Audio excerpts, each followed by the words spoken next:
Odločitev za kandidaturo na listi Marjana Šarca je bila pravzaprav zelo enostavna.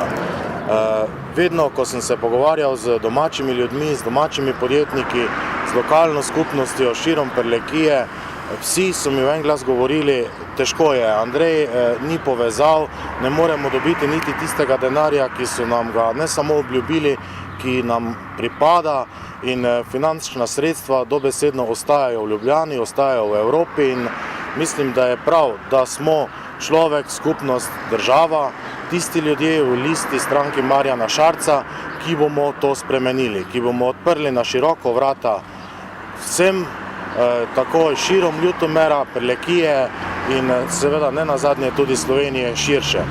Moramo delati povezovalno, tega se zelo dobro zavedamo in to nam Prlekom v tem trenutku tudi v določenih segmentih manjka. Gospodarstvo je v Ljutomeru v razcvetu in sem prepričan, da bo s takšnim pristopom zacvetelo še mnogo bolj. Spoštovane volilke in volivci, vesel bom in ponosen na vas, da boste obkrožili številko 22, ki vas ne bo razočarala. Hvala lepa. Lepo pozdravljeni, moje ime je Aleš Kovačič in kandidiram na volitvah za državni zbor v občinah Ormož, Središče ob Dravi in Svetem Tomažu. Za kandidaturo sem se odločil, ker menim, da je na nas mladih, da poskrbimo za boljše življenje vseh nas. K listi Marjana Šarca pa sem se pridružil zato, ker se ne obremenjuje z preteklo zgodovino, ampak se sprašuje, kako bomo živeli jutri. Prav tako pa je naša želja, da spremenimo oziroma debirokratiziramo družbo, s tem pa olajšamo življenje vseh nas. Kaj bom zagovarjal? Zagovarjal bom zakone, ki bodo pisani za ljudi in ki bodo jih tudi vsi razumeli. Prav tako bom zagovarjal, da se politika ne ukvarja samo z Ljubljano, ampak se osredotoča tudi na regije po celotni Sloveniji. Kot kandidat v občinah Ormož, Središče ob Dravi in Sveti Tomaž pa se bom zavzemal predvsem za gospodarstvo in turizem.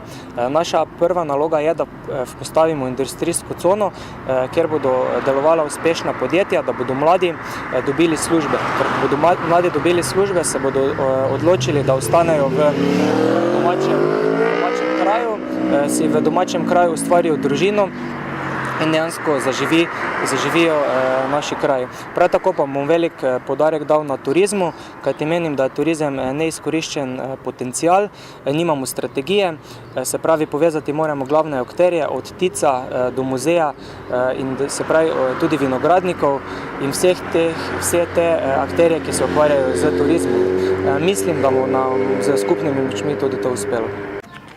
Za Prlekijo oziroma celoten severovzhodni konec Slovenije je značilno, da odhajajo mladi, da ni delovnih mest in da je kar precej težav, ki jih ljudje tudi občutijo, kar je posledica tudi velike centralizacije. V bistvu se vse steka v center, v Ljubljano, tukaj pa ne ostane toliko in mislim, da je rešitev tudi v prihodnosti v ustanovitvi pokrajin, se pravi pokrajine bi potem prevzele nase del nalog ali pa večji del nalog za občane tudi, da ne bi ta birokracija, ki je precej razraščena zdaj in tudi glavna ovira tako za gospodarstvo kot za vsakršni razvoj, da ne bi ta birokracija bila takšna, kot je zdaj, se pravi, da gre vse preko Ljubljane, tudi za prostorske akte, tudi za vse drugo dokumentacijo, da bi podjetniki lažje prišli do dovoljenj,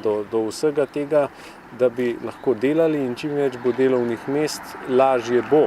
Zato je naš cilj, da začnemo delati na tem, na decentralizaciji, kajti ta regija, se pravi severovzhodni konec, se počuti odrinjenega in to zagotovo tudi slabo vpliva na celotno prebivalstvo in zato moramo narediti zlasti smer v smeri decentralizacije.